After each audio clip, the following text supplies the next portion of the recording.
My name is Dave Wright, and I'd like to welcome you to this session of Adult Perspectives on Klinefelter Syndrome. As a trainer, I've had to learn to be very flexible, and in this conference, they've scheduled me for 2 places at the same time. So I'm actually supposed to be leading the adult retreat, but we have flexibility, and Zell Lundberg here and David Davis and I are supposed to give this presentation. So what I've decided to do, I would start off and then turn it over to Zell, run over to the adult retreat, and David Davis will trade off with me. He's opening the adult retreat now, so that's the way we're going to do it. I only have really a couple of points to make. This is very unlike yesterday's Jason Hawley presentation because it's not scripted. But what I'd like to do is just tell a very little bit about me and some thoughts I've had, and then I think the best way to do is open it to questions from the audience. I had no idea how many people would be here or the age variance in the audience or anything like that. I'm 59 years old. I was diagnosed with Klinefelter's when I was 24, and it was totally by accident. We had a general practitioner we'd gone to for years, and I just didn't like his bedside manner finally when I had fallen off a bicycle, which I do a lot, and hurt my knee. And so I was working for an Italian construction company in Newton, Massachusetts, and I asked the president's daughter, "Who's your doctor?" I don't know why I did that. And she told me. I went to the doctor, the first exam, he looked at me, a morphological exam, the physical characteristics, and he noticed I had atrophied testicles and said, "You have Klinefelter syndrome." And for years later, I wondered, how did this general practitioner in 1974 find this out? And we found out many years later, I think it was one of these conferences, we found someone that knew Dr. Newman, and he had been graduated from a podunk medical college in Massachusetts that he couldn't get accreditation in a local hospital, so he had to read for a year in the literature. And it was during that time that he discovered Klinefelter's, read about Klinefelter's, and then here waltzes a Klinefelter right through his door a couple of years later. So that's how it discovered me. Totally serendipity, yes. Zell is my linguist. And I started taking injections of testosterone right away because that was the only real way of treating at that point. And I've been on the injections for 35 years. I've tried other things like androgel, and there's even a little pill that you can stick up between your gum and lip, and it sits there for 8 hours, and it looks like there's a piece of bread stuck in your teeth. And I've presented this before doctors at a symposium in Wilmington State Hospital in Delaware, and I said, what doctor or drug company thought of this? And then after 8 hours, you take what's left out, and you put in another one. And it's an awful, awful treatment, so for me, anyway. And the androgel, for me, costs about 10 times what injections do, and I'm just comfortable with the injections. Although last year at the Denver conference, I learned here, so people who've been around for a long time learn a lot. I was taking injections every 3 weeks, and the discovery now, or the way is that the testosterone peaks after 2 weeks and goes down. So there's actually a downtime that last week. And Zell was standing by me and Robert Shelton, and we were waiting to go to a restaurant, and I said, well, I really don't get mood swings. And Robert Shelton said, well, actually, David, you do. And I turned to Zell, and Zell's going, you do. So I've adjusted my treatment, so now I give myself injections a little bit less, but more frequently. And so this conference is a test to see whether I have mood swings or not. I think you've been doing great. Oh, I got a yes. Okay. Yes. I'll thank my doctor. I've been very involved in a lot of conferences for several years. I'm on the board of directors of KS&A. And to me, I love going to these conferences because I get to see parents of Klinefelters, I get to see Klinefelters, I get to see children with other chromosomal abnormalities, which has certainly broadened my perspective on the X and Y chromosomal variations. And I have probably what I'd like to do is just give a couple of points. I have about 10 minutes left. Give a couple of perspectives that I've had, and I think the best thing is to open a question and answers primarily for me, and then we'll turn it over to Zell, and he'll give you his story, and then by the time he finishes, David Davis will be here to give his perspective. In all my experience, now I'm single, and so I don't have children, and I will also tell you that I am gay. There is no correlation between Klinefelters and being gay at this point, but they're making, some of the doctors we have here are studying that aspect. So if you have children, don't think, oh my God, my child's going to be gay, if you're thinking that. So I just want to, rest that. But, and I was talking to Dr. Bachman yesterday, and he says basically that being gay is they think it's something that happens before you're born. There's a genetic predisposition to that, and that's one of the things they're looking at. So when I had no sexual feelings whatsoever, nothing, until I was 24. And then I started feeling sexually active, and whoa, it was incredible. I was going through puberty, normally between 10 and 13. I was now going through it at 24. And my doctor said, go out and have sex with a woman. So I did. And I found out really something was missing. And then over time, I realized that I was gay. In all my experiences dealing with Klinefelters, the best thing I can say to the parents who are here, who have Klinefelter children, don't worry so much. Now see, I'm single, so I don't have any children, so I can say this. It's called the unmarried marriage counselor. Thing. That was supposed to be a joke. Okay. It was, thank you. I see a lot of parents whose 3-year-old son has Klinefelters, and they fall down a lot. Well, the way I understand it, 3-year-olds fall down a lot in general. So, the kid's a kid. It's going to happen. You don't have to attribute everything to Klinefelters. But if you have a young son who has Klinefelters, you're very fortunate, because if that child starts to have problems, learning disability problems is one of the more predominant characteristics, although I didn't have any, to my knowledge, like I don't have mood swings. To me, I didn't have learning disabilities, but I was very unmotivated in school, very, very unmotivated. But my parents didn't know that.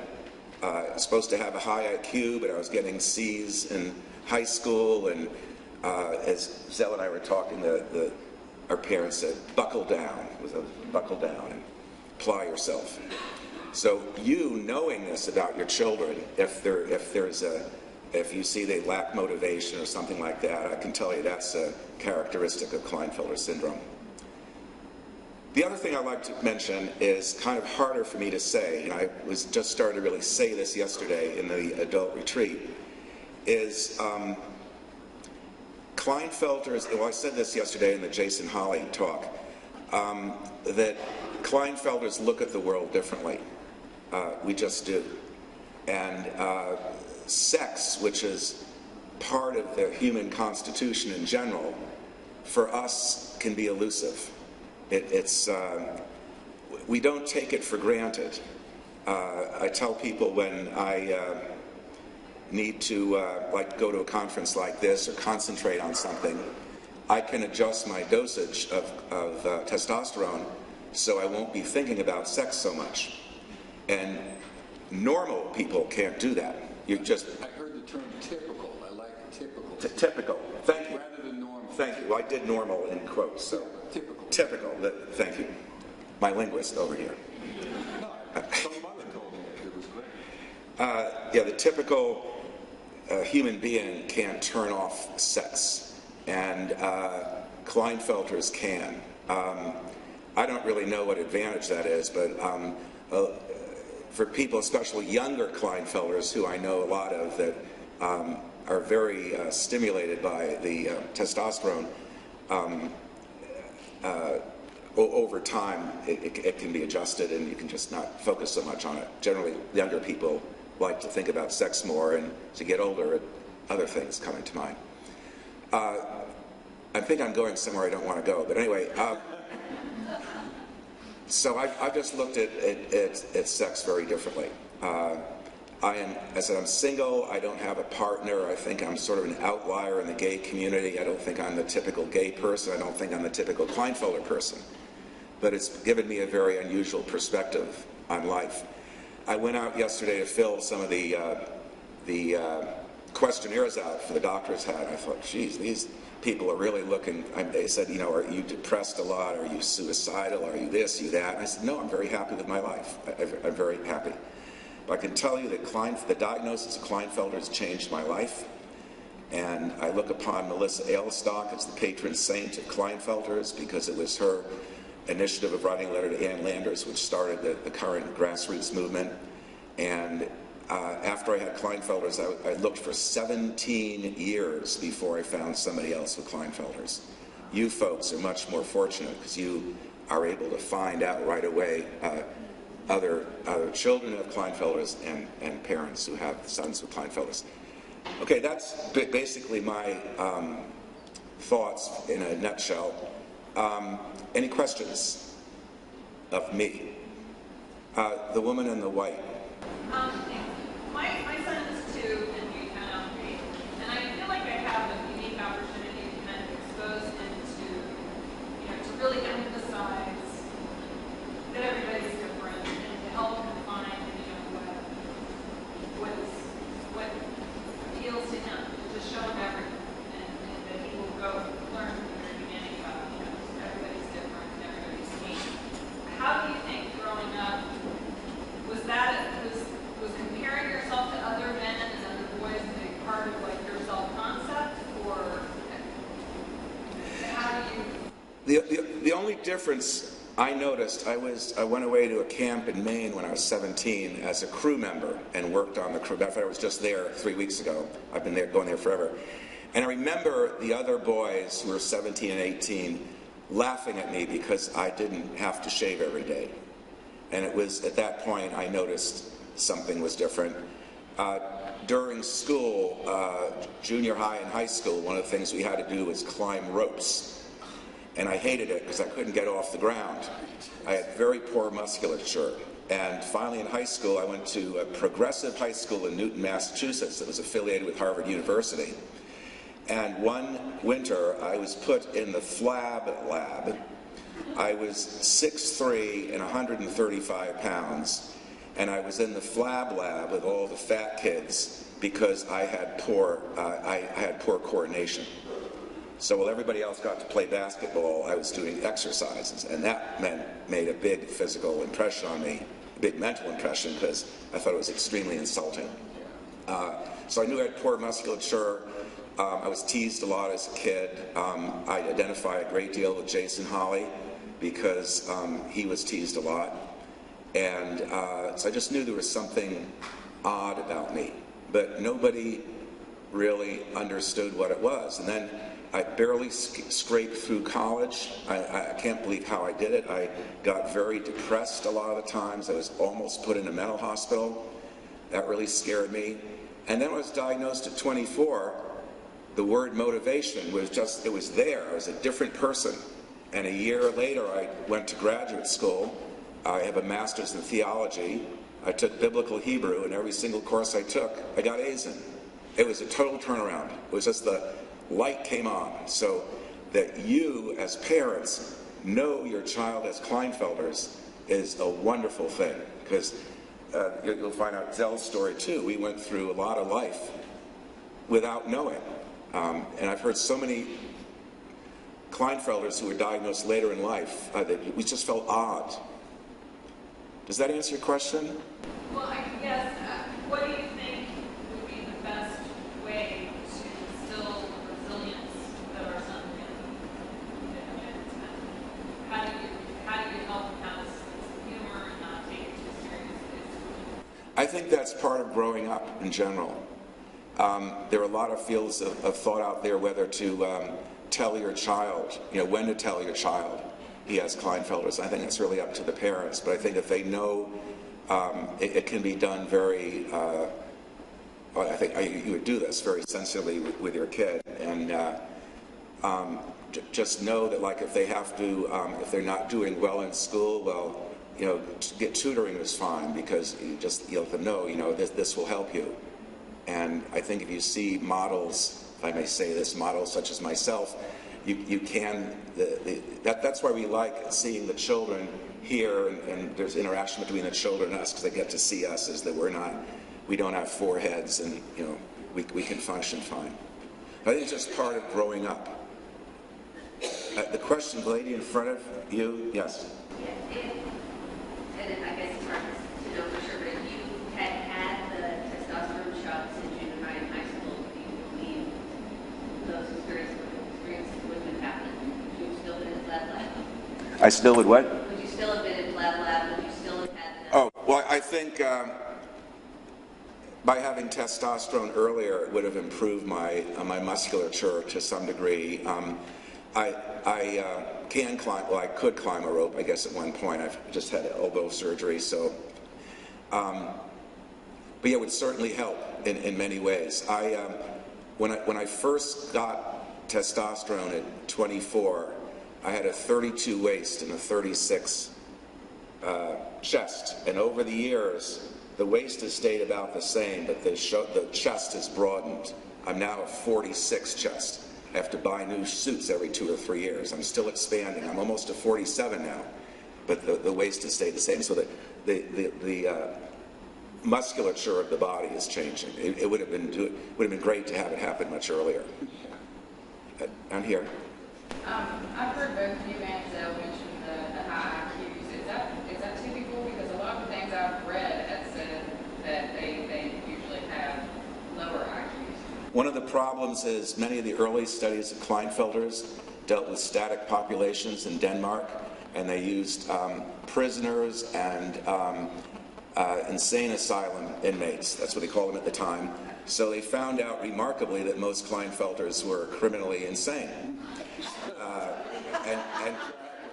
And many of the early studies of Klinefelters would show a Klinefelter boy, you know, like this, and with the black triangle, the black rectangle over the eyes, and oh my God, this is what I'm going to end up looking like. So there's no correlation between, to my knowledge, high IQ and Klinefelters. Just happens that there are 2 examples of that up here. So give encouragement. Yes. Yes, my son's 8 years old, and he's very coordinated. And so I'm reading this, and I learned some of this applies, some don't physically. Were you typical between physically, mobility-wise, between puberty? I mean, were you like a typical child, you know, running around, have motivation to ride bicycles, scooter, you know, all those other stuff? One of the problems you need to understand is I'm almost 60 years old, and you're asking me to go back over half a century. But to my knowledge, I was a very active boy. I enjoyed riding bicycles, and I played with children, and I had friends. I was coordinated in the sense I was, but these like the high school and the Flab Lab, those were, I guess, somewhat anomalies for me. In the blue there, hi.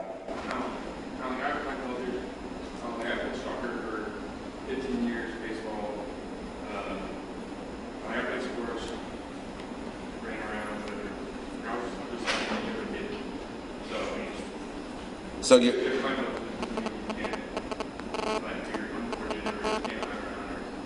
Yeah, there's a whole spectrum of Klinefelters. You know, there. Some of the characteristics I read about, I said I never had any of these. But just to be aware of what's possible. Yeah. A couple more questions, and I got to run, and Zell will come up. Any more? On the back. Oh, okay, way back in the back. It's really not a question, it's a comment. We have to look at Klinefelter like we would any syndrome. There's a massive amount of individualization across the spectrum, just like in autism or emotional disturbance or any other syndrome. No one's going to fit the average. Yeah, there's a wide variation, just like humans. Not all humans have green eyes and blue hair. You know, so okay, thank you very much. I'm glad to get a chance to talk to you. And now I'd like to introduce Zell. After you've used up all the questions, I'm going to stand here and... But they're going to ask questions of you and your insight. I hope so.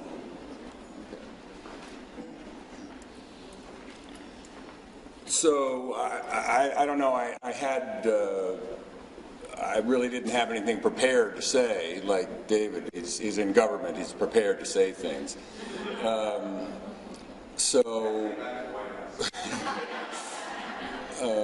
So if you got questions, I mean, I felt like answering some of those questions that other people asked. What was your question about? Before puberty hit, were you a typical? Yeah, I was. I mean, I always saw myself as being typical. I never thought of myself as being different from my peers. Except that as I experienced life more, I realized that I didn't seem to be as good at a lot of things as my peers. But that didn't really. I mean, it was like. I wished I was a rope climber, you know, or could shinny up a tree, that sort of thing. But it didn't, you know, it didn't dawn on me that I was different. I always thought of myself as being one of the guys that couldn't really play ball very well, and there were others. I mean, I had a best friend in high school. I had one friend in high school, and he wasn't Kleinfelders. He just didn't care to do all these things. Didn't like sports, and I remember I was so grateful to him for his attitude.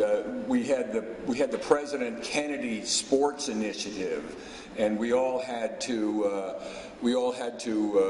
run a mile, and we had to do certain other exercises. And I was overweight, and I did a mile in 12 minutes. Well, my friend Joe did it in 15 minutes. He wasn't overweight. He just said that I ain't running. Just because somebody tells me to run, I'm not running. So he walked around the football field for 4 laps. So I was really trying, and I did it in 12 minutes. So I was just so grateful that I wasn't the last one. So any questions? Yes, in the back. Do you mind just reciting your history? When were you diagnosed? What did you do? What you're doing? Okay. I was diagnosed at age 34, and I always did very poorly in school. When I was in 2nd or 3rd grade, my parents, who were both educators, took me for psychological testing and IQ testing, and was found I had a rather high IQ, 134, and somebody asked whether low IQ and high IQ had anything to do with Klinefelters. These studies, as David said, were all done in institutions. So it was kids in institutions that the textbooks that say that when I was diagnosed in 1983, I was told by my endocrinologist that I was extremely lucky because most Klinefelters are retarded, and that I just won the brass key or the brass ring that I wasn't, and so that's bogus information. That's just from these stilted studies that were in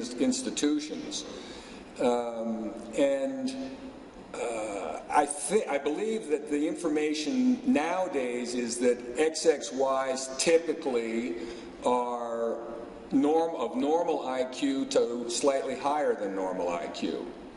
And then also, those of us that are on the listservs, that are involved here, those of us that were lucky enough to at some time in our life be diagnosed, are rarities in this country.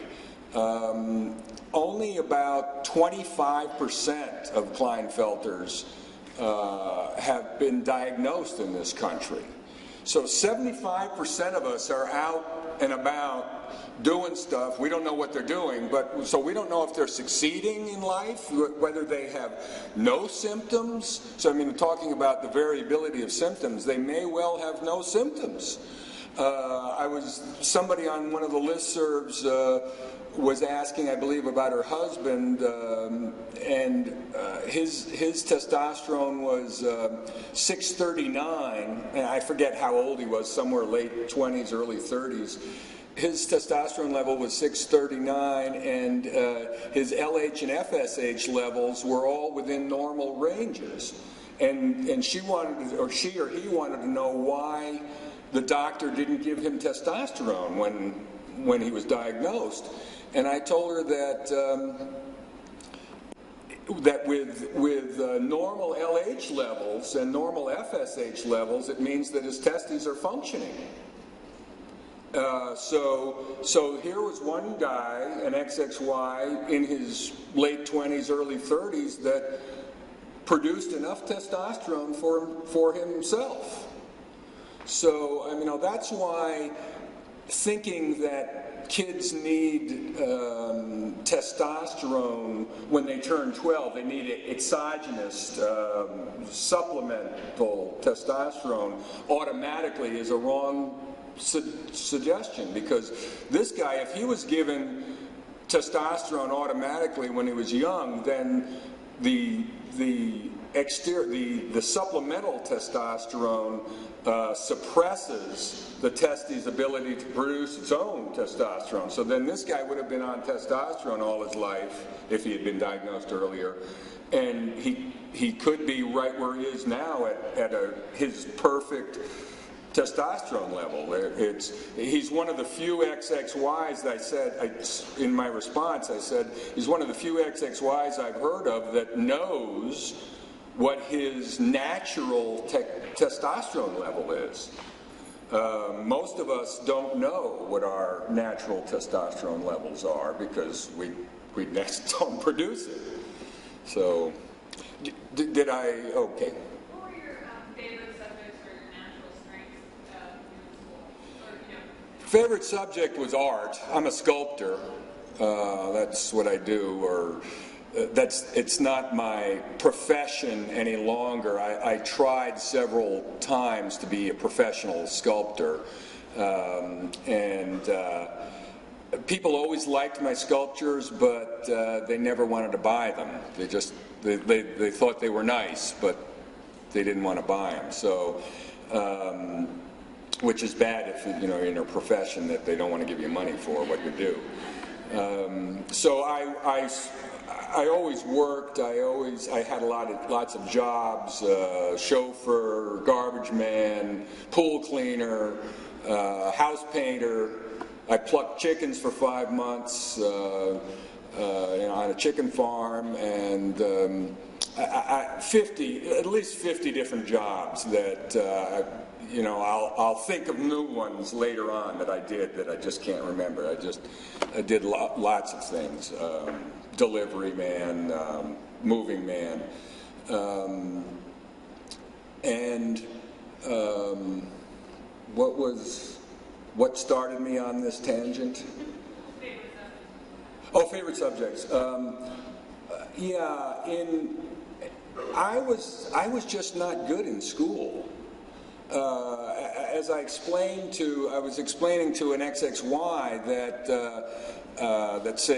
he was saying that he had trouble in school, and I was saying that the educational system is designed to treat the masses. and they discovered how to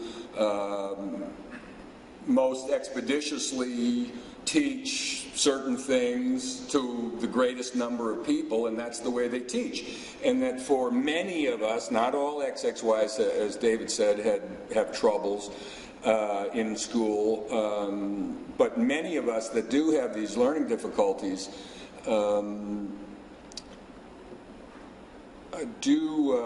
just don't do well in that standard educational system. And there have got to be, and I can't tell you what they are, I never got them, but there have got to be techniques to overcome these individual, it seems to me most important to be able to identify what specific, like Jay Lucker was talking about the learning difficulties. It seems very important to identify the specific learning difficulties a kid might have, so that then they can have focused attention as to how to overcome them. They probably won't get rid of them, but to strategies to overcome those learning difficulties. I mean, I was telling Dr. Lucker that I never used to read. My father's an author. I mean, he's made his living as writing books, and my mother was an English professor, so reading was paramount. I mean, reading, what a wonderful thing it is to do. And I was telling somebody else, my father, for my 16th birthday, gave me a copy of War and Peace, which has never been opened. Okay, so he didn't really know who I was, I guess. So I mean, that goes back to, they viewed me as just another child, not damaged somehow. So I know you said that you didn't go back to school or college until you were like 27-ish? 26, yeah. So did you then find your own way to suddenly be able to access the academic? It was, I actually had, immediately out of high school, I went to college. And in Manhattan in New York City, and I just floundered, and I say lucky for me, I developed double pneumonia from the smog in the city. It has since cleared up, but at the time in the late 60s, it was pretty smoggy, and so I had to quit. I mean, it was like, you know, a medical emergency saved me, so that was. But then again, I tried the next year to go to a different college, University of Hartford. They foolishly accepted me, and probably lasted about 3 weeks. Just was depressed. I suffered from chronic depression from about age 12 till when I was diagnosed and started getting testosterone. It was my lack of testosterone that had caused my depression.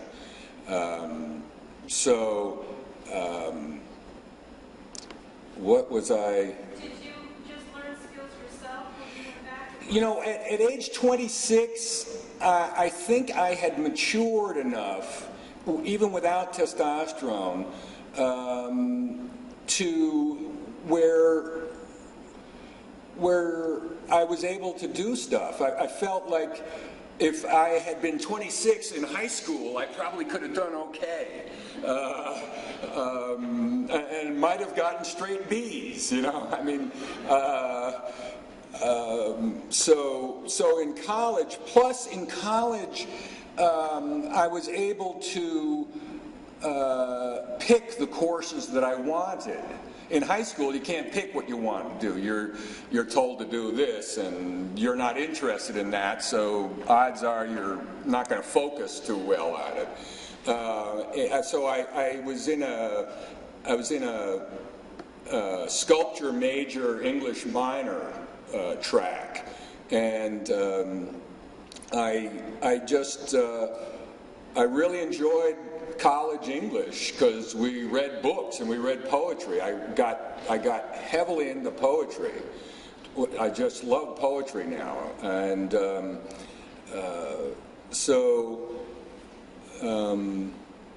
I think it was just that I got enough maturity to be able to do it.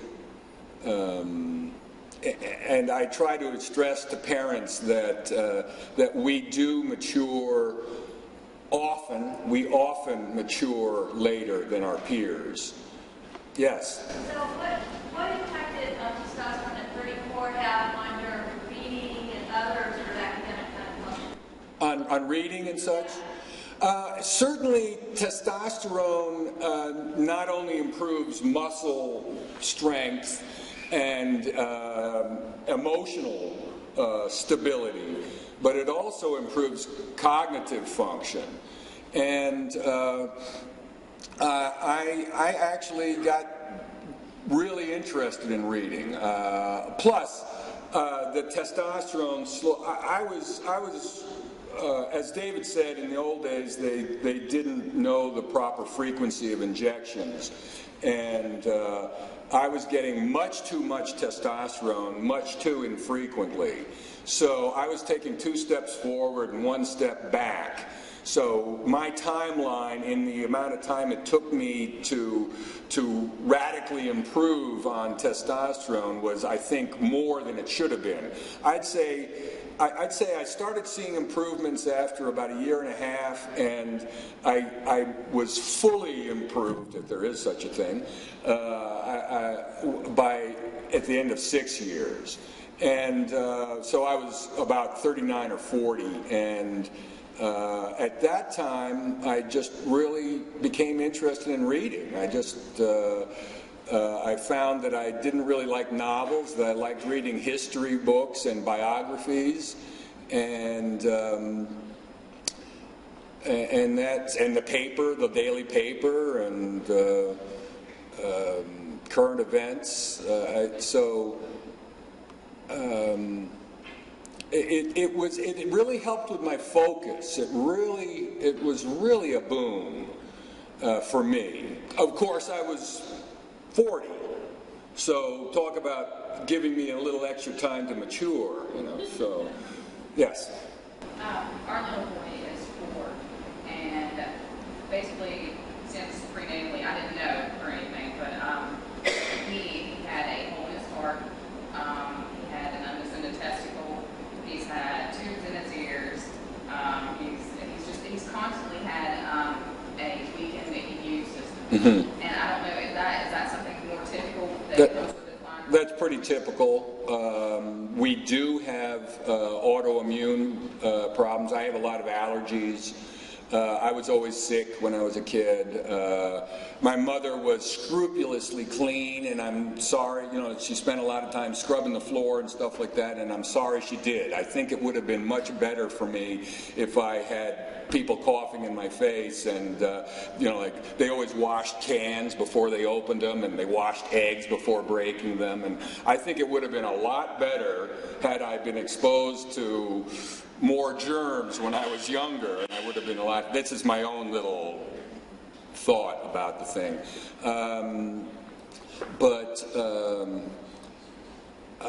I was sick a lot. I think I had bronchitis every year, and I always seemed to get it when we were on vacation. Most kids get sick and they get away from school for a couple of days, and I always was sick on vacations. I thought it was such a ripoff, and pneumonia occasionally, and so the allergies, I got allergy shots, which really didn't seem to do any good for me, but so I was sick a lot. I thought I was sick more than my peers. Yeah. Oh. So you were diagnosed rather late in life. Can you describe the evolution of your relationship with your parents? prior to being diagnosed? Or? Well, prior to and after, was there a change in the relationship at all?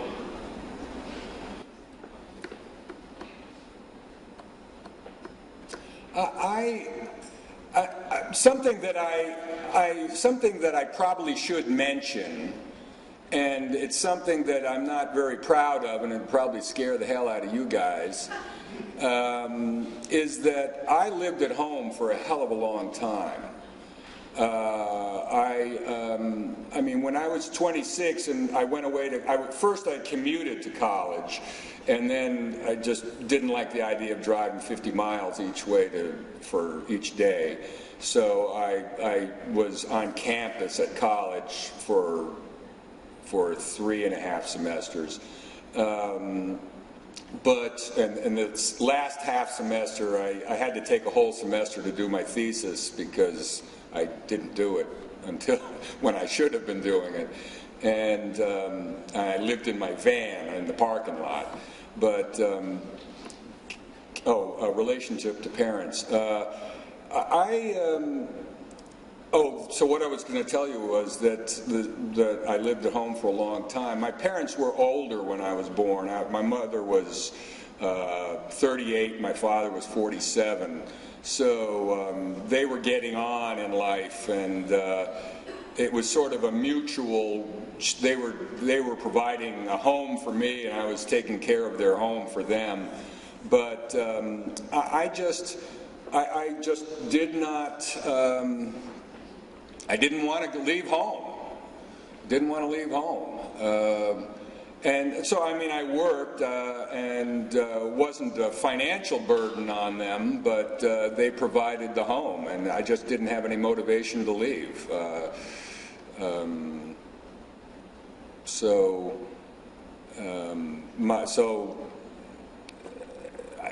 Relationship with my parents, I mean,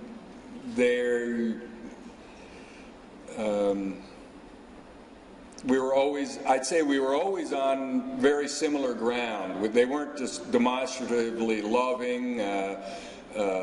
My father's Scandinavian, and he had stern Scandinavian parents, and I certainly was rebellious in my adolescence, but or was that, no, I guess my adolescence was in my 20s, so I was rebellious in my 20s, but I was pretty, I hear parents talking about their kids are hard to deal with and stuff, and I was always easy to deal with. I was always quiet, I was respectful, I was, and it wasn't beat into me or anything to be respectful. My parents never physically punished me. I was just, I think it's my nature as an XXY to be just easygoing and not make waves, not be trouble. I think that's not indicative of XXYs. It's just, I think many of us are like that, but not all of us. So there's that variation. That's why it's so hard to deal with, to get answers. You want answers for your kids, but there are no answers for your kid until you develop them. So, I mean, we are all different, so there's no easy way of assessing what's the best way to handle your kid. Zell, what happens that you're no longer shy? Most XXYers seem to be very, very shy. It's another story that parents don't want to hear. I was very shy. And I was always shy. I couldn't talk to girls. That was, just couldn't do it. And I mean, without testosterone, I didn't have much motivation to. Just very, very shy. And then at age 22, well, I mean, I did have this depression. At 17, I had multiple suicide attempts and was put into a mental hospital, and so my life sort of changed at that point, oh, shy, okay, and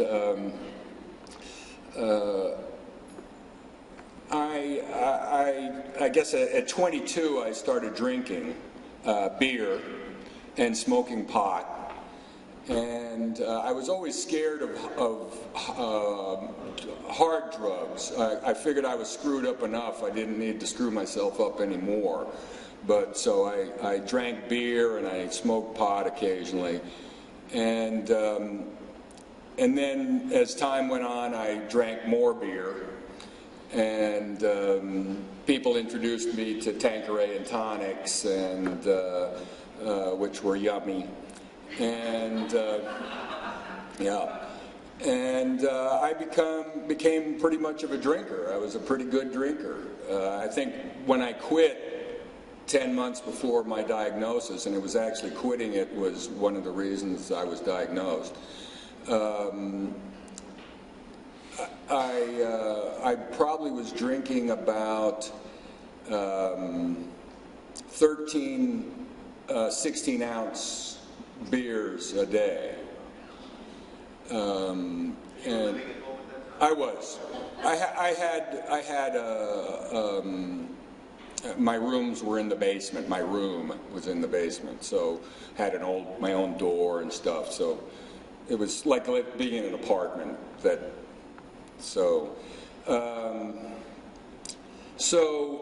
But while I was drinking, while I was a drinker, I found that I was gregarious. I was no longer shy, that I could interact with people and I could talk to them, and that I enjoyed talking to them. And I actually found that I enjoyed talking more than listening to them talk. But then I realized that if you talk, you really should be able to listen to the other people. So I would, just to be polite. So when I had to quit drinking, I realized that I had learned to be gregarious. That it wasn't the alcohol that made me gregarious. It was just the alcohol that allowed me to overcome my shyness initially, and that I used to tell people that I took a PhD in drinking and that I graduated and I no longer have to drink, that I've learned the material. So do I need to stop? Oh, yeah, come on up. Yeah, or take over. So I want to do two things. Oh, okay. First I want to just a room change. All the people that are here for XXY can stay here instead of moving down to a different session. We're going to bring another speaker in after this at the 10 o'clock session, and it's on reading, how to assist the people with learning disabilities in terms of reading through their spelling. So then I just want to make one comment before David Davis comes up. One of the delights, and I really mean a delight, of serving on the board of directors of this organization has been to work with Zell and David Wright, who you saw before. We have a 10-year-old XXY, and the ability to extrapolate from the 10-year-old that we deal with, or the 7-year-old, or the 4-year-old when, in younger years, to these guys, and realizing some of the attributes we see in these guys, we see in our 4-year-old or our 7-year-old, and to know what we can do, and know what incredible people, and you got a glimpse of it, I think, but these are just phenomenal people, and it's really enriched my life to know them, and it makes me very hopeful of what our son is going to be like when he grows up to be their age. And so I just hope you're getting a glimpse of it on the board of directors, where you deal with them and hear their thought process and hear the way they approach issues. It's not always smooth.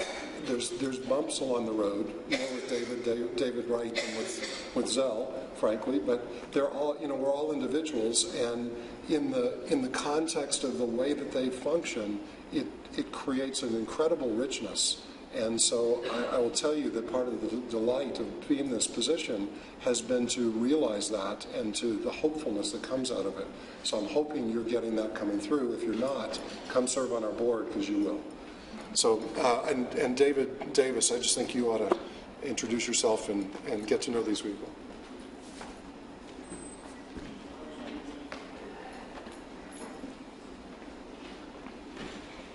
Well, I apologize for the way I look, because I didn't know I was supposed to be here this morning, so it was quite a surprise to find out, well, you're supposed to be speaking somewhere. I had parents tell me, you're supposed to be speaking somewhere. I'm like, what are you talking about? So I kind of flow with it, whatever's going on, I can flow with it. It's called change in the workplace, you know. We learn to change, so we don't like change, but we learn to change. I am 47 XXY as well. Unlike some of the other XXYers, I didn't have difficulty in school. I graduated at the top of my class. However, I had the privilege of going to a private school. The good part of that was we had a lot of individual help, and I do much better in a quiet atmosphere. So as a result of being in a quiet atmosphere, I could have graduated at the top of the class. I was bored. I just wanted to get out.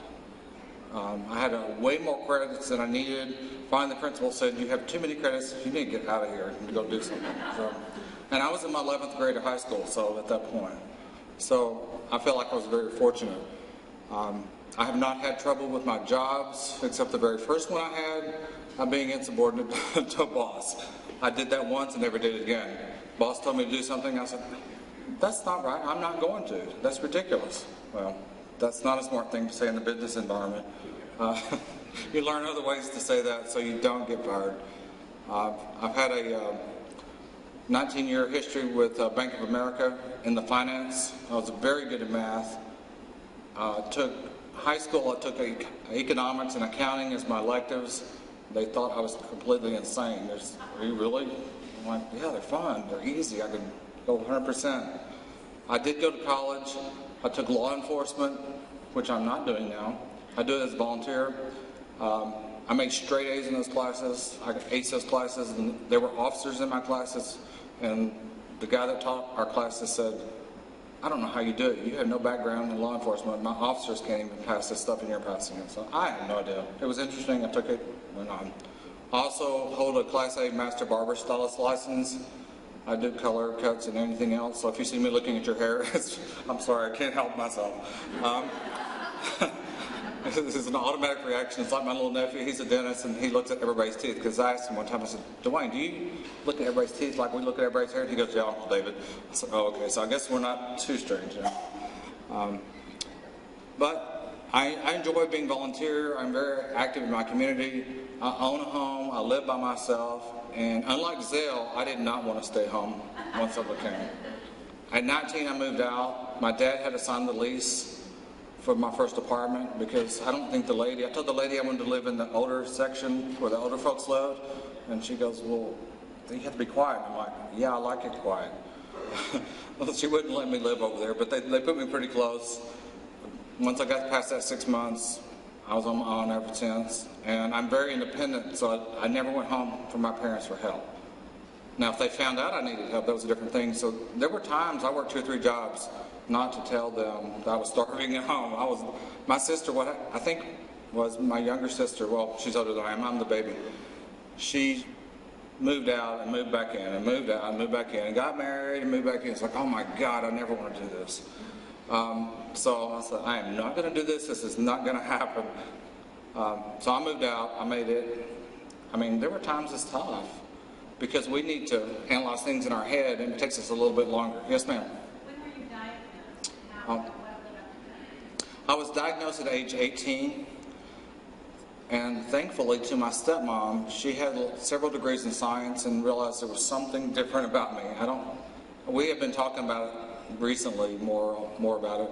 How did you know I was different? And she just said, I realized you didn't have the energy that most kids had at that age. You'd go to school, you'd come home, and you just didn't have any energy. And she identified that unfortunately I had the pear-shaped body. I don't have the great-looking body of some of these kids that are nice, tall, and lank. So I've had that all my life. I remember used to going to the old Sears store and having to buy husky pants. I'm like, oh my God, I don't want to go there. You know, it's like, that was so embarrassing as a kid, but I mean, I had to fit in those clothes, but I didn't want to go there to buy them. Mom, take me somewhere else so I don't have to buy these kind of clothes. I don't know why kids do that, but we do. And do you do shots or gel, or what have you done? I have tried everything that they have had to offer that in the U.S. I started off with shots, which I hated. I hate shots. Those needles are huge. Even as a young adult, I was about 21, and I was still getting shots. I was going to the doctor for a while. My stepmom was still giving them to me. She's like, David, you've got to control it. I was like, I can put this needle in, but I think I'll pass out before I get any medicine. So I think that's a guy thing. I don't think that's an XXY thing, according to the nurse. But, sorry guys, but it's true. I started off with a shot. Before I stopped the shot, I was getting that shot every week and a half because I would drop too low. Because on a shot, you go way high, you feel really great, and then it starts dropping, and then you feel really crappy. And then you get a shot, and it goes way, way high, then you go way, way down again. So I was having those ups and downs too much. And on my job, people told me basically I was having PMS too much. So I had to do something to control that. They offered me the scrotum patch, which I don't recommend.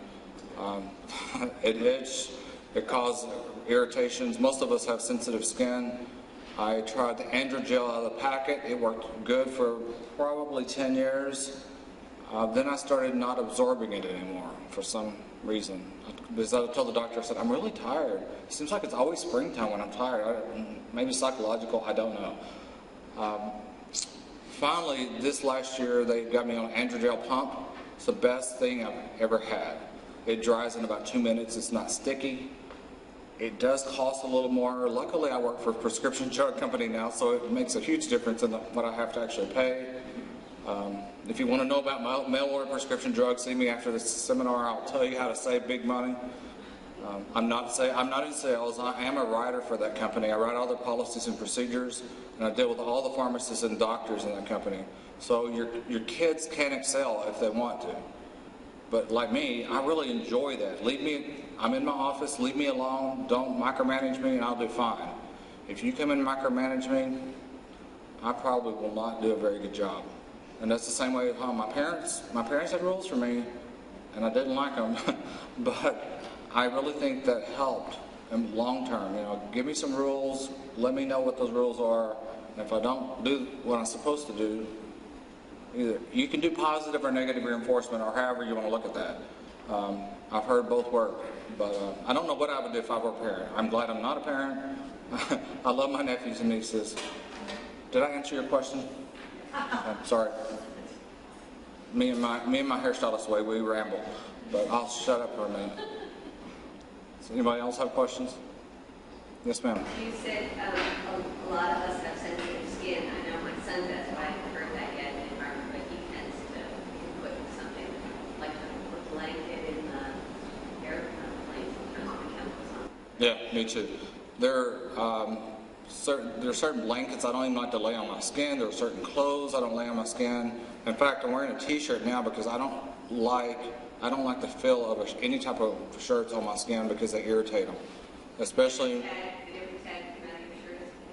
I'm sorry. Oh yeah, I hated the tags. I am so glad the tags and t-shirts are printed in there now because that's such an irritant. I just want to yank it out of there. You know, certain soaps are really bad. Certain shampoos irritate the scalp. Certain hair gels are really irritant to the scalp. I still have breakouts like a kid of 16, which I really hate. The doctor told me it was still a result of getting all the testosterone I get. I'm finally at what they consider a normal level. And Robert just told me to shut up, so I'm done.